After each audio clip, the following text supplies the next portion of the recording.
Ngayong araw guys, pupuntahan nga pala namin yung magandang paliguan na irigasyon dito sa Victoria sa Oriental Mindoro. Grabe, napakarami palang mga magagandang paliguan dito sa Mindoro guys. Kaya halina samahan nyo naman kami ngayon dito sa mga gagawin naming adventure. Isasama na naman namin kayo sa isa na namang walang kwenta ngunit napakasayang trip. Let's go! What's up sa inyo mga itik? Ngayong araw guys, eto na nga pala ang aming huling araw dito sa palaisdaan ni Kuya Marvin. Kaya talaga sinulit na nga pala ngayon ni Baron dito. Susubukan niya na nga pala ngayon kung paano nga daw ba mamana. At ayun na nga guys, talagang may talento pala talaga to si Baron guys sa pamamana. Kitang kita nyo naman, ayun oh.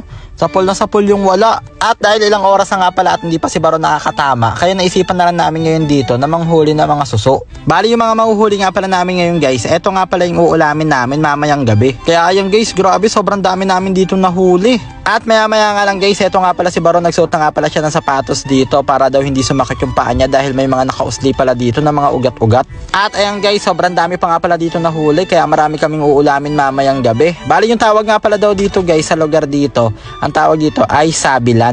Ngayon lang namin nalaman yung guys kasi sinabi lang. Pero sobrang sarap talaga nito guys, favorite namin to lalo kapag ginataan. At maya nga lang eto nga pala si Baron ngayon, iba na nga pala yung trip dito. Papalubuhin niyo naman dito yung aming inflatable boat. Sa mga hindi nga pala kasi nakakaalam guys, simula nga pala na nabili namin tong inflatable boat namin, hindi pa namin to naro-road test. Kaya ayan, saktong-sakto dahil payapa nga pala yung tubig dito, kaya sinubukan na agad ni Baron.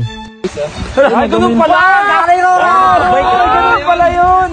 Nagamay na ni Plantito Bear. Ayun, mabilis oh. Ang bilis! Tornado!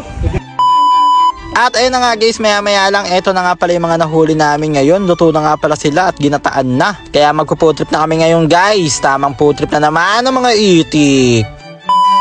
At ayun na nga guys, kinabukasan nga pala ay dumating na nga pala tayo sa nakakalungkot na parte ng ating buhay. At kinakailangan na nga pala natin magpaalam kay Kuya Marvin. Grabe si Kuya Marvin, pinabaunan pa kami ng ulam at kanin. Kaya maraming salamat po, sobrang nakakataba ng pusod. Maya lang guys ay kinakailangan na nga pala namin magpaalam dahil magpapatuloy na kami sa aming paglalakbay. Kaya sobrang nagpapasalamat nga po pala kami sa aming naging bagong kaibigan na si Kuya Marvin Almanon. Maraming salamat po sa pagpapatuloy sa amin ng ilang araw at sa mga masasayang alaala na hindi malilimutan. Grabe, medyo naiyak kami guys, mga 1 minutes. Pero syempre kahit nakakalungkot isipin guys ay magpapatuloy na nga pala ulit tayo ngayon sa ating paglalakbay. At ang ating susunod na destinasyon nga pala ngayon ay pupuntahan nga pala namin yung napanood namin na magandang paliguan na irigasyon dito sa Villa Cerveza dito sa Victoria Oriental Mindoro. Grabe, ang ganda kasi dun guys, malinaw yung tubig. Kaso nga lang hindi kami sure ngayon dahil napakalakas nga pala ng ulan.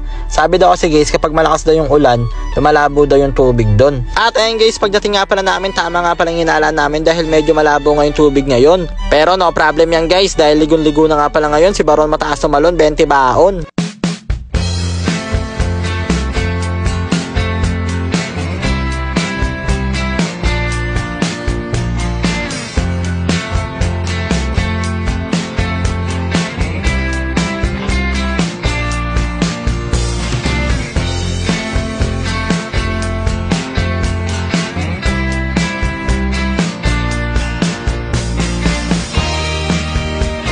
At ayun nga guys, nakasama nga pala namin ngayon dito ang Team Biglaan.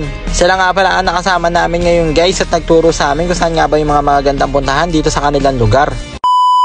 At ayun na nga guys, dahil hapon na nga pala ay inalok nga pala kami nila kuya na dito kami magstay muna sa kanila at dito na kami magpapalipas ng gabi. Grabe, maraming salamat po sa pag-welcome sa amin. Talaga nga namang sobrang nakakataba ng pusod. At ayun na nga guys, dito na nga rin pala kami ngayon naghapunan kila kuya. Grabe, sobrang bait, sobrang thank you po. Kaya tamang food trip na naman ng mga itik. At dahil nasayang na naman nga pala namin ngayon yung 4 minutes ng buhay nyo, kaya hanggang dito na lang muna. Maraming salamat sa panonood guys. I love you all.